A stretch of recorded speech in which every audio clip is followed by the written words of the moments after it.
Fala galera, tudo bem? Me chamo Leonardo Machado e hoje aqui no canal Papo com o Léo Careca a gente vai acompanhar a primeira parte da entrevista com o Rodrigo Beckham, né? Você lembra do Rodrigo Beckham? Pois é, falou com exclusividade aqui no canal Papo com o Léo Careca, muita coisa bacana e você acompanha somente aqui nesse canal, valeu? Antes disso, não dá mole, se inscreve nesse canal, deixa o teu like e compartilha o vídeo para a gente poder fazer sempre mais entrevistas. Vamos bater a meta aí de 400 inscritos essa semana, valeu? Você me ajuda nisso? Então valeu, se inscreve no canal aí e sempre passa para um amiguinho teu se inscrever também. Valeu, tamo junto e solta o vídeo.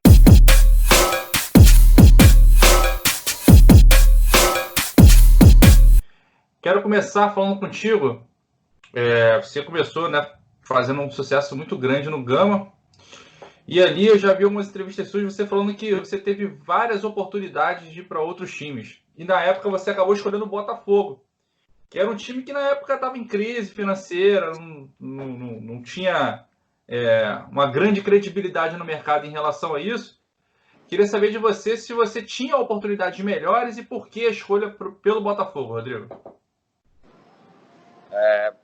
Bom, Léo, fazem 22 anos, mas o que eu posso te dizer é que, primeiro, eu queria muito ficar no Rio de Janeiro ou no Rio ou em São Paulo, porque eu achava que era o eixo do futebol brasileiro e onde eu gostaria de ter uma oportunidade num time grande. E eu, na época, já admirava, e os dois clubes que eu mais admirava na época eram Santos e Botafogo. O Santos em São Paulo e o Botafogo no Rio. E eu lembro que na época o Botafogo conduziu melhor as negociações, tinha algumas negociações acontecendo simultaneamente, e a forma deles conduzirem tudo isso fez toda a diferença. Foi onde eu até ganhei um grande amigo, que foi o Zé Luca, né? O Zé Luiz Magalhães Lins, que foi ele que vinha me acompanhando durante o período do Gama, meu campeonato do Gama. Agora queria que falasse um pouquinho daquela final, Rodrigo, de 1999. Não sei até que ponto você lembra muito disso, mas eu lembro que você ali já era a grande sensação do Botafogo naquele time, apesar do time fosse um time experiente, um Bebeto. Bom, você ainda era a grande sensação daquele time, sempre fazendo gols, e no segundo jogo foi pedido muito a sua escalação como titular na época. E você não foi escalado, acabou entrando no segundo tempo. Lembro que quase fez um gol, fez boa jogada, melhorou muito o time. Acabou que não deu para o Botafogo, né? Já conversei com alguns personagens desse título e muitos deles falam que de repente o time poderia ter entrado um pouquinho mais ofensivo. Houve algumas mudanças ali no time de um jogo para o outro que de repente acabaram não surtiram o efeito que todos achavam que deveriam surtir. Queria que tu falasse um pouco da tua versão, o que você achou que faltou ali naquele jogo, principalmente no segundo, e se você se considerava, você achava que também você deveria começar jogando pelo momento que tu vivia. Com certeza. Até porque eu estava naquele momento voando, já estava muito bem, e no jogo de Caxias já tive 2 gols mal anulados que poderiam nos dar uma vantagem. E 2 gols que, se você ver, existem os vídeos, são 2 gols legítimos, que não tem nada de errado com os gols. E eu acho que faltou um pouco de coragem, né? Acho que houve excesso de precaução na armação desse time e com certeza isso acabou deixando aquele jogo morno por muito tempo. Logo depois daquilo ali, você iniciou a tua melhor sequência na carreira, pelo menos na minha opinião, foi os 2 anos mas os outros 2 anos que você ficou no Botafogo, apesar do Botafogo ter ido muito mal nos anos, né? E 2000 e 2000 não foram anos bons para o Botafogo, você se firmou. Tinha até jogadores experientes naquele elenco, mesmo assim você acabou se sobressaindo diante daquilo ali. Mas ali o Botafogo também já começaria a iniciar um declínio, né, Rodrigo?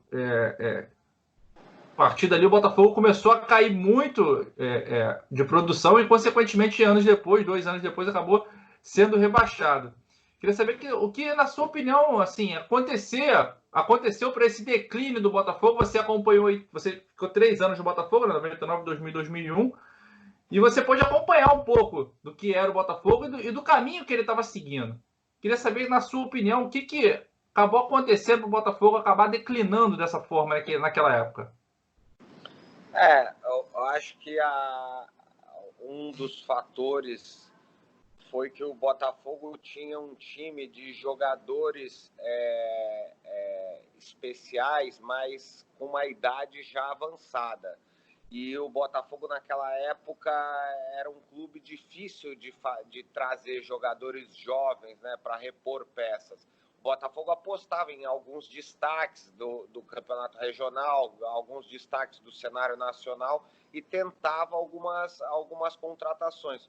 Mas o Botafogo tinha times já com idade avançada e estava ali num momento crucial de renovação, precisaria de uma renovação. E, como você falou, foram anos duros, porque eram anos que, para a gente se livrar de rebaixamento, para a gente se manter, a gente sofria muito nos campeonatos brasileiros e tinha que enfrentar verdadeiras guerras, né? Depois tu foi pro Atlético, acabou que foi uma passagem até rápida, né? No Atlético Mineiro, tu teve aquele choque, né, com o Jussier, que muitos falam ali que o início dos teus problemas com lesão começaram ali. Você acha que aquilo ali foi, de fato, algo que acabou te comprometendo um pouco? E você acha que se aquilo ali não tivesse acontecido, a tua vida no Galo poderia ter sido diferente, até um pouco mais longa? Com certeza. Eu tava aqui até comentando com meu pai, com o irmão do meu pai, que foram nesse jogo lá em Belo Horizonte. E eu fiz até um gol nesse jogo, era o clássico Atlético Cruzeiro, mas foi um jogo fatídico para mim, que com certeza mudou o rumo da minha carreira no futebol, porque eu tive essa dividida infeliz com o Jussier, que acabou rompendo parcialmente meu ligamento cruzado anterior, e acabou me trazendo uma série de problemas na sequência da minha carreira. Depois tu acabou indo pro Everton, né? Na época era muito raro. Se eu não me engano, você foi o quarto ou quinto jogador a ir para a Premier League. Queria que tu falasse um pouco qual eram as tuas expectativas quando você foi e quais foram as suas dificuldades lá no Everton. Olha, você vê, o Atlético Mineiro foi um período curto, onde eu fiquei 6 meses, fiz 23 jogos pelo Atlético, mas eu fiz 13 gols, eu estava muito bem, estava num momento realmente de uma grande autoconfiança nos meus chutes, e estava com força, estava explosivo. Quando eu tive a lesão, aconteceu bem quando houve a transferência. Então, eu fiquei eu lembro, 2 ou 3 meses nessa transição, às vezes treinando 3, 4 períodos todos os dias, porque eu treinava às vezes 2 períodos na pré-temporada e tinha que treinar mais 2 períodos de fisioterapia. E a minha vontade era muito grande, né, de chegar no campeonato inglês, toda aquela choque cultural, mas ao mesmo tempo uma motivação gigante para eu mostrar que eu tinha capacidade de me destacar. Só que eu já estava com o joelho parcialmente machucado e na 6ª rodada do campeonato, num treinamento, eu subi para cabecear uma bola e acabei rompendo o ligamento por completo. Isso para mim foi muito duro, foi muito frustrante e acabou desencadeando alguns fatos da minha carreira que mudaram muito o rumo dela, com certeza. Lá você encontrou o Wayne Rooney, novo ainda, 17 anos, se eu não me engano. Queria que tu falasse um pouquinho dessa experiência. Como é que foi esse início? O Rooney ali já era um fenômeno, né? Ele também desabrochou muito cedo.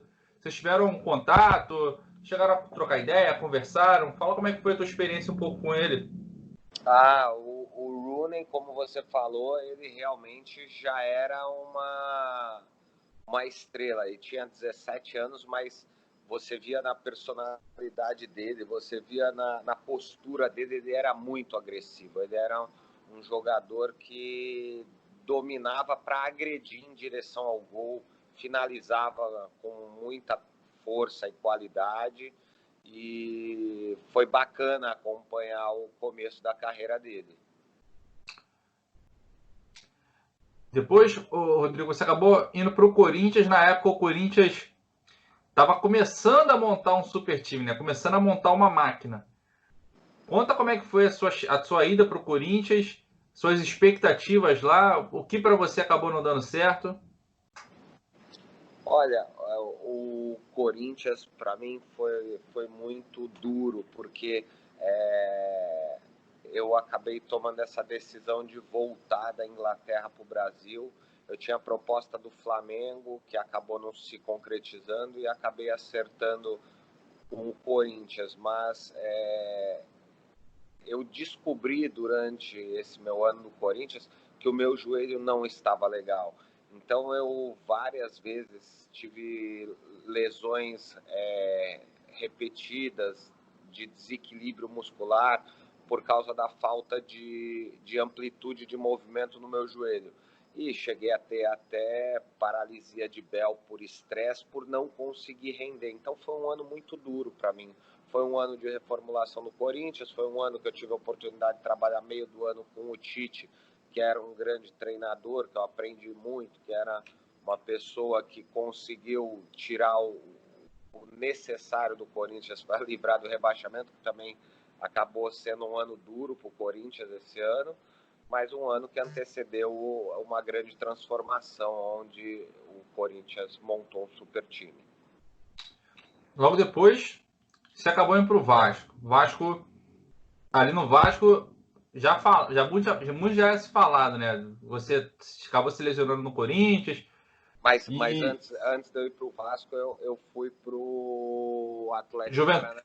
Juventude também, né? E Atlético Paranaense. O É. Atlético Paranaense foi legal, até porque eu fiz poucos jogos, mas eu cheguei lá e a gente conseguiu chegar numa final de Libertadores e fazer um campeonato bacana na Libertadores. No Juventude também você, assim, jogou bastante jogos e fez bastante gols. Se eu não me engano, você teve uma média aí de quase um gol por partida, se eu não estou enganado. Foram 25 jogos, 18 gols, uma coisa assim. Você lembra disso, mais ou menos?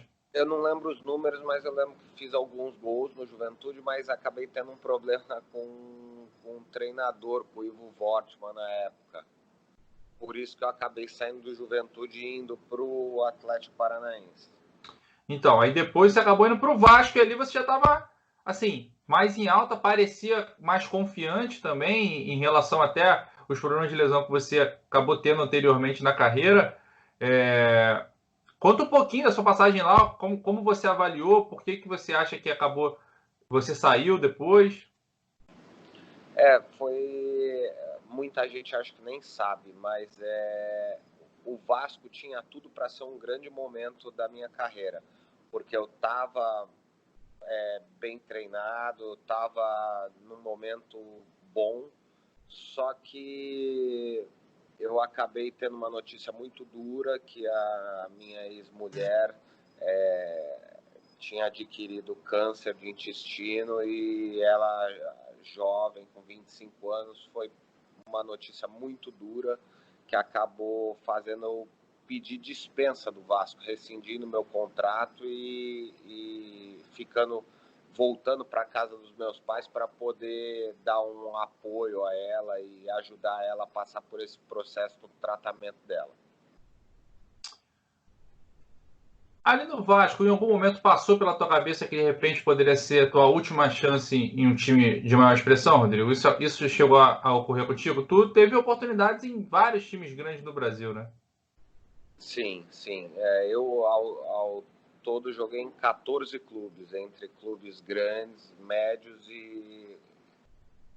Acho que o clube de menor expressão que eu joguei foi o Boa Vista, mas hoje também acho que é um clube que é uma referência no Rio de Janeiro entre os clubes, né? Acho que não diria nem que é pequeno, porque a estrutura Sim, não, hoje não. é muito especial. Hoje, mais ainda, que eles estão com um treinamento muito bacana.